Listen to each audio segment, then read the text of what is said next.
Hi friends, welcome to our Trinsics. I'm Liz. I hope you're having a great day today. I have been playing with Trashy Journal supplies, and that's kind of what I want to bring to you today.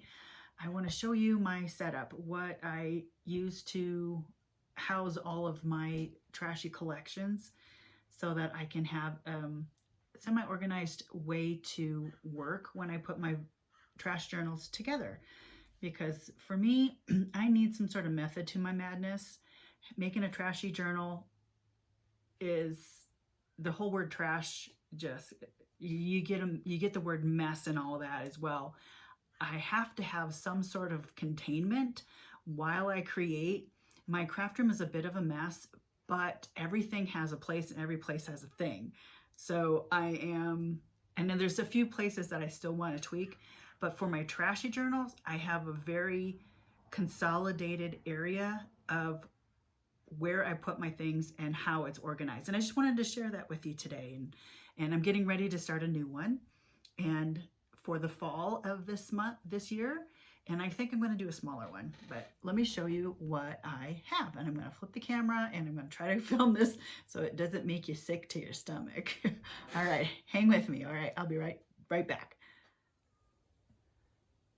Okay, so this is my rolling cart, and I'm not even sure where I got it, but they are available at Walmart, I'm pretty sure.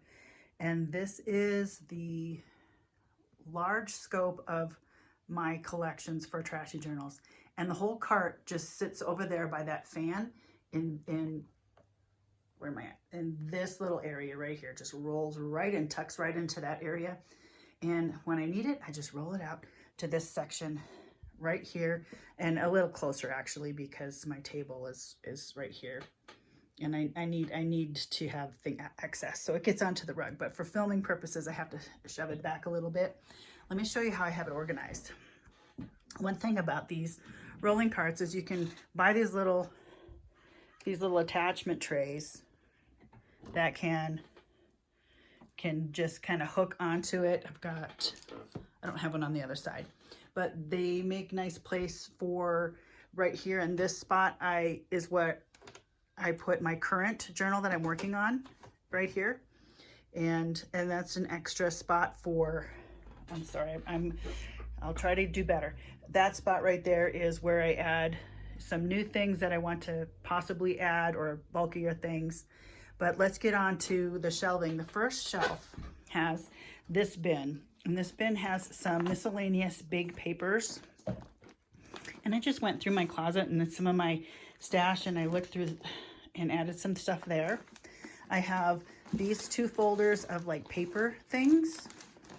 They're clear folders that I got from the Dollar Tree, and I wish I had more of them because I don't have a Dollar Tree anymore. But sometimes I can find good deals on stuff like this at Walmart. And then back here, about a week ago, I went through and consolidated a bunch of books. It's the beginning stages. So here's 1, 2, 3, 4, 5, 6. This is a box. Here's the start of another one, and then some extra large cardboard that I have yet to figure out where I'm going to put. So all of these are potential books. They have basic signatures in them that are not decorated. And then next to that is kind of this folder, and this folder,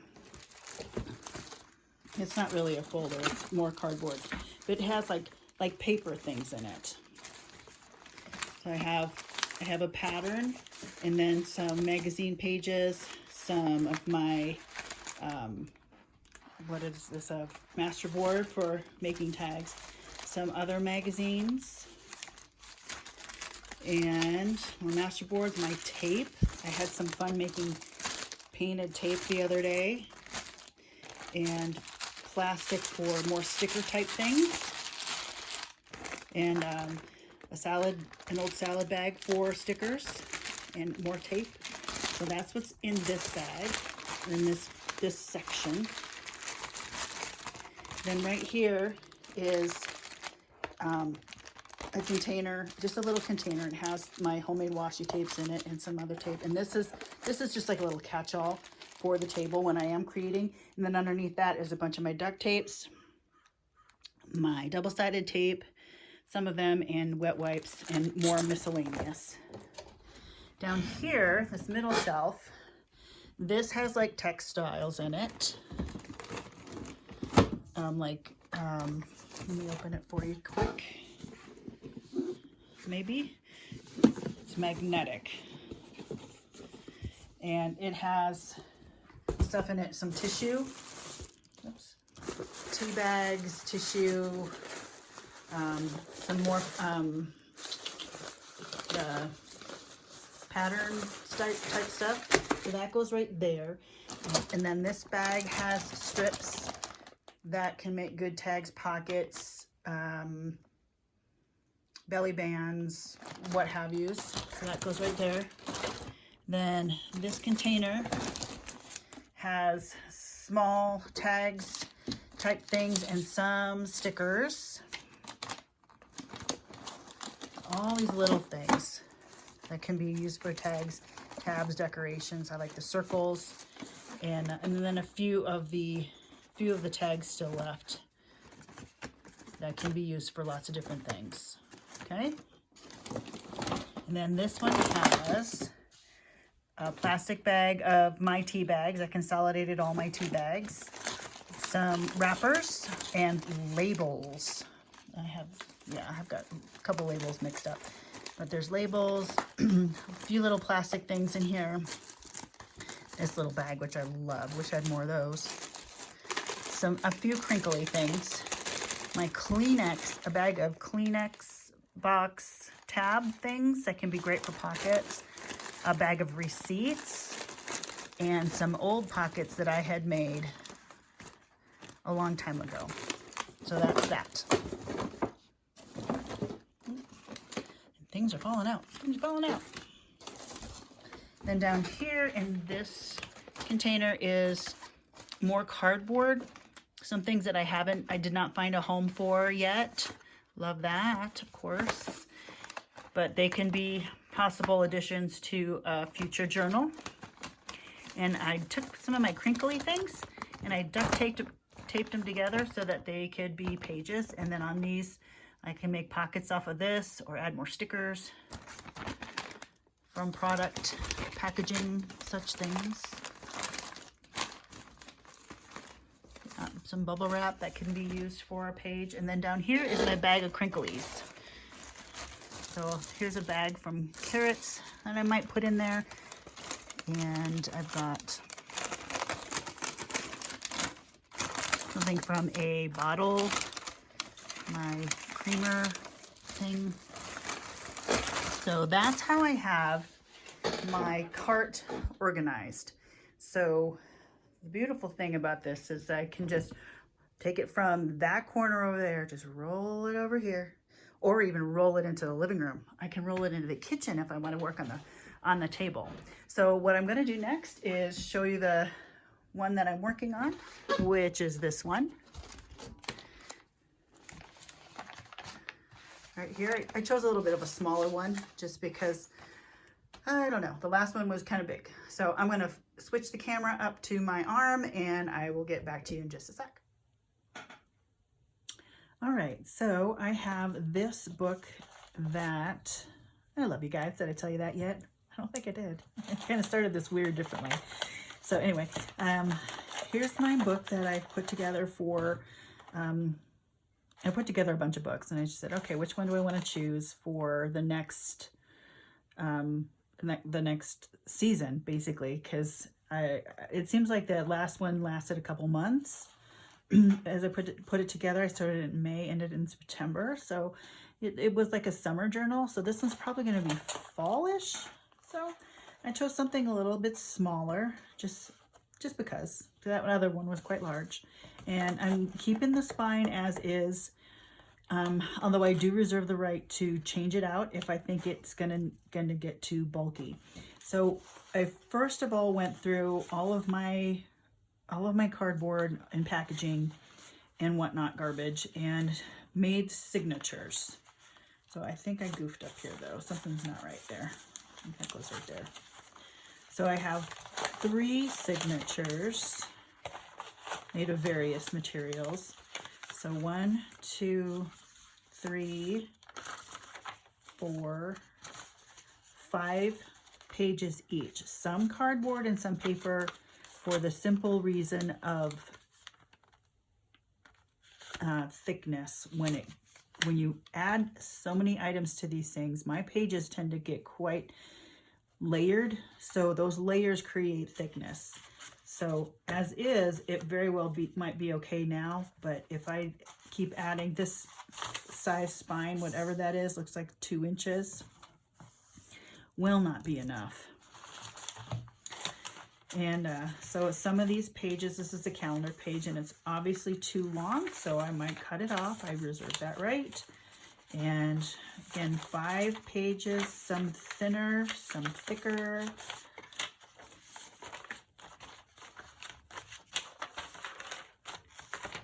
And here I'm using a coffee bag. This is my coffee of choice. Crayola.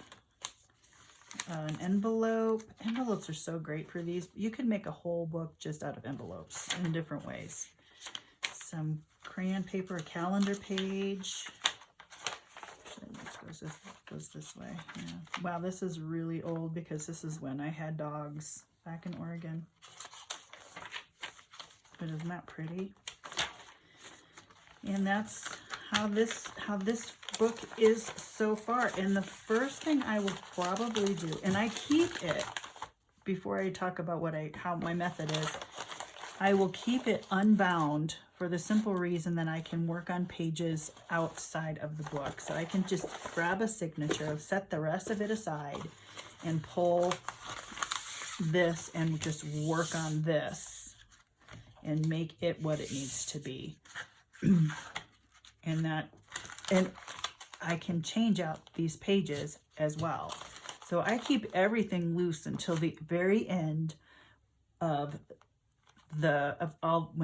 most of the pages are done. Really close to the end is when I bind it together. And when I bind these together, I rarely sew a signature in because it's really difficult with all the sizes of things.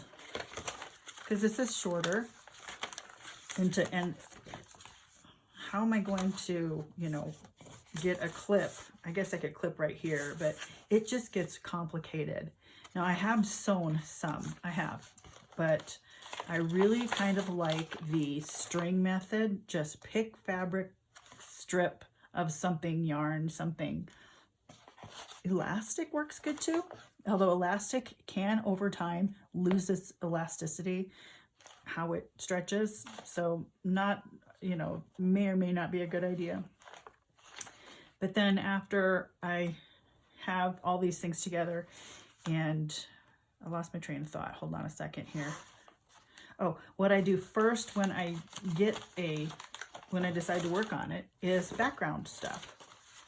So like I said, I'll take this thing out and then I'll start covering the background with tissue paper, maybe some paint, other packaging, stickers, fabric, something from a magazine that I don't need anymore. I cover up the background, and it doesn't have to be the finished product, although it can be, for the simple reason too, the bulk it becomes once you start layering and layering and layering. So I have options. That's the beauty of these things. You can do whatever you want. You can put as little on a page as you want or as much on a page as you want. And it's totally going to be your book, and no 2 books are going to be the same. So happy that. I think that part of the creative process just brings me joy. I love looking back on my old books and seeing what I've done, and then seeing what else, or if I can repeat them, like I see something in another book of mine that's like, I really like how that turned out. So I maybe want to try that again. So that's where I'm at. So you're going to see pictures of this. This is going to be Trash Journal Fall 2025. So that's going to be a fun activity, and I don't know how long it'll take me to get it done. but the days are getting shorter, so there'll be less time outside. So maybe I'll get more in here done than I think. I don't know. Maybe I'll have Jubilee come in here and glue some stuff down when I'm drinking some maca chocolate. That stuff is so good. Lovely, lovely, lovely. And I can actually use this little tea bag thingy tab too. I got tea on my hands now. Anyway, just thought I'd pop in and show you my process, show you the method to that madness. So I love you guys. I hope you're having a great day, and maybe this inspires you and figure out what your intrinsics are. Making beautiful books out of trashy junk. That's me. That's my stuff. And for me, these end up being maximalistic. I like to fill up just about every space, which makes it hard for like my husband to look at, because he looks at it and goes, I don't know where to look. And I understand that. And I don't, that's fine. It's preference. But if you're like me, you like to put as much stuff in these as possible. So that's how it rolls for me. All right, guys, that's it for this video. Love you guys. Hope it gave you some inspiration. And as always, God bless. Bye-bye.